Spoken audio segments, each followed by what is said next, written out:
Governor, as I listened to you speak, I thought of Teddy Roosevelt, who said, "Speak softly, but carry a big veto pen." I think you should know this is the first stop, 5 more to go. And we'd like to recognize you and the 1,000 other Vermonters at six total locations at RSVP that they will join us today. So thank you for showing up to show your support for Penny and I and their campaign.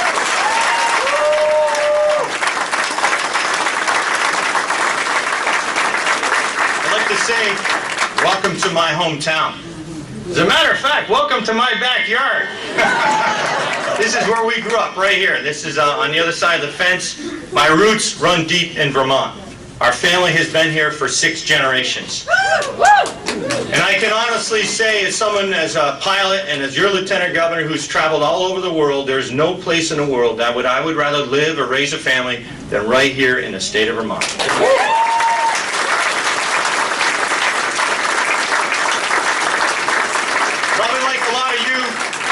Like a lot of you, my family came from Ireland and France, and they were seeking a better life. And these immigrants, most of them were Democrats. And a lot of them still are Democrats. But they support me. And I'm grateful for their support. And I can see some Democrats out there. We'll take your support. I'm running for governor because I love the state of Vermont. And I love the people of the state of Vermont. In my job as a pilot, and as your lieutenant governor, as I've said, been all over the world, and Penny and I made the right decision when we decided to raise our family right here in Essex. And for those same reasons, I decided to run for the school board. Because I wanted my kids to have a great education. And with the support of Penny, who was a teacher, and my desire to give back to my community, and my dedication to education, I decided to run for the school board. I'm running for governor to bring the people of our state together, to build our economy, to make Vermont an even better place to raise a family, earn a living, invest in the future, and start a small business. Enjoy a safe and secure retirement. I'm running for governor for the same reasons I ran for the school board. In many ways, I'm still running as a parent, because I want every child in Vermont to receive a great education, to grow up and find a satisfying, well-paying job, to have a loving family, to experience economic freedom, and with the belief that with hard work, anything is possible. My mother always encouraged me to be a good listener, and it served me well as a husband. It served me well on the school board, and it served me well as your lieutenant governor. Because I believe the best ideas come from Vermonters where they live and where they work. Listening very carefully is the first step to solving problems. My campaign is about uniting Vermonters to come up with shared solutions. I'm running for governor to help grow jobs for Vermonters. I'm running for governor to create a better way of life for those who are struggling just to get by. I'm running for governor to inspire hope in our young people and hope in those who've lost hope. All Vermonters would agree with me that the best social program is a good job.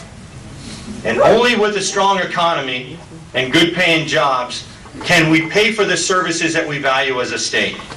A great education for our children, a clean environment, safe and well-maintained roads and bridges, and caring support for our seniors and our most vulnerable. But we have work to do. Forbes Business Magazine ranks the 50 states from best to worst in terms of business friendliness. And when the legislature overrode our governor's veto, imposed their own budget for the first time in the history of our state, and raised taxes in a recession, people were watching. Forbes Business Magazine moved our ranking from 36th in the country to 47th in the country. I picked up the phone and I called the editor of Forbes and I said, what are you doing to my state? And more importantly, what can we do to move in a different direction? And the editor of Forbes said, Brian, it's really simple. Your taxes are too high and your regulatory environment is too complex. And I would suggest to you, if you want to move in a positive direction, you work in these areas. I've had the privilege as your Lieutenant Governor over the spring to conduct a jobs tour. Went all over this state. Met with small businesses from Bennington to Canaan to St. Albans and Swanton, all through our state. And in many of those conversations, I heard the same sentiments expressed by small business owners. I met with a woman by the name of Joanne in Bennington, Vermont. If you've had Vermont mozzarella cheese, you've had the cheese that Joanne and Michael make in Vermont mozzarella in Bennington. And I said, Joanne, I asked her a very simple question. What can we do at the state to help you grow jobs? And Joanne said, Brian, if my taxes were lower, I could hire more Vermonters, I could buy more Vermont milk, I could sell more, I could make more cheese and sell it to people who want to buy my cheese. And she said, Brian, Vermont taxes are costing us jobs. I went to Rutland. I met with a third-generation small business owner. I asked the same question. And he said, Brian, when the legislature overrode a governor's veto, imposed their own budget, raised my taxes, it hurt my business in Rutland. I went to Burlington, met with a small business, a restaurant owner by the name of Al. Same question. And Al said, we love Al, that's right. I asked the same question. He said, you know what, Brian, he was a little angry, had some energy, and he said, you know what, Brian, politicians are always talking about jobs, jobs, jobs, and they go to Montpelier and they raise my taxes. In this economy, my revenues are staying the same, my property taxes have tripled, I can't think about expanding, I can only think about surviving. I'm running for governor to say 47th in the country is not good enough. That's right.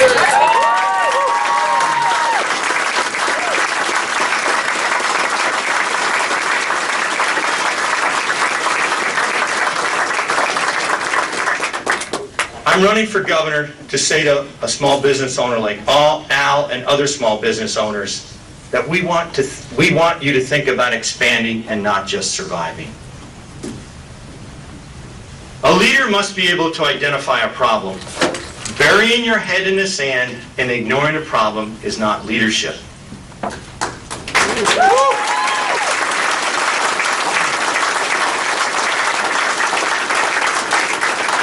Saying that we don't want to talk about high taxes because it's bad for our image is not leadership.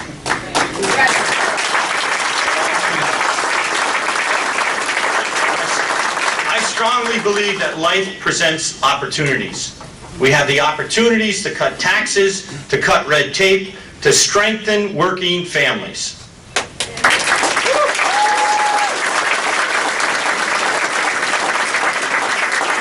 We must right-size state government and our programs, and Vermonters have a generous heart, but they're limited by the size of their pocketbooks. As a governor, and Charlie said, I have been a champion for Vermont workers all over the world. It's been my privilege as a lieutenant governor to promote their products and services literally all over the world. As you might know, as Charlie referenced, I've led 2 trade delegations to Cuba. We arranged to sell $6 million worth of milk and 100 heifers, and we advocated for human rights and social justice like no other state has ever done.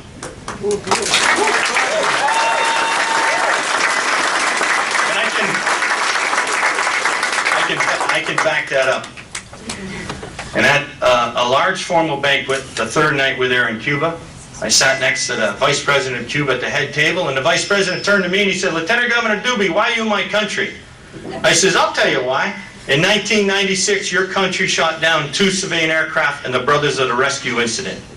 I said, I was sitting in a Vermont Guard F-16 at Langley Air Force, Virginia, with 2 live missiles and a live gun with orders to come shoot those MiGs down.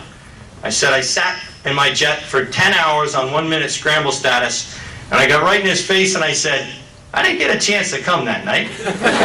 Now,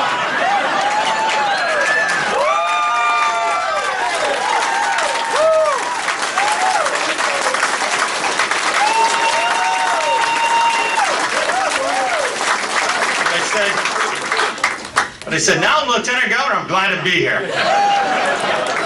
The Vice President leaned back and thought for a minute, stroked his chin. He said, in 1962, I was an anti-aircraft gunner and prayed to God. Every day, someone like you would come in my gun sights and I'd shoot you down. And there was 15 Cuban kids sitting on a stage at that moment, and they were singing a song, and they sounded like angels. And I reached for my glass, and I raised my glass, And I said, Francisco, I propose a toast that you and I dedicate our service for making a better future for those children and the children of my country. And fellow Vermonters, I'm running for governor to make a better future for the children of the state of Vermont.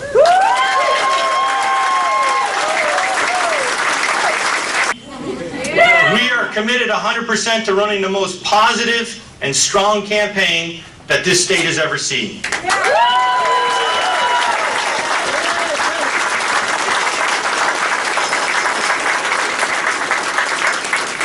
And with your help, we're going to work hard today and every day till Election Day, when we celebrate victory as your next governor for the state of Vermont.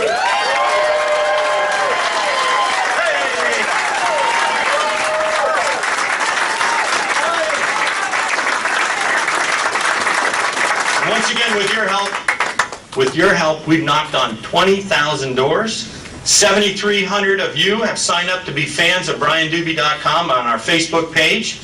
And over 3,300 Vermonters have written individual checks to support our campaign. And ladies and gentlemen, we're just taking off. So thank you very much.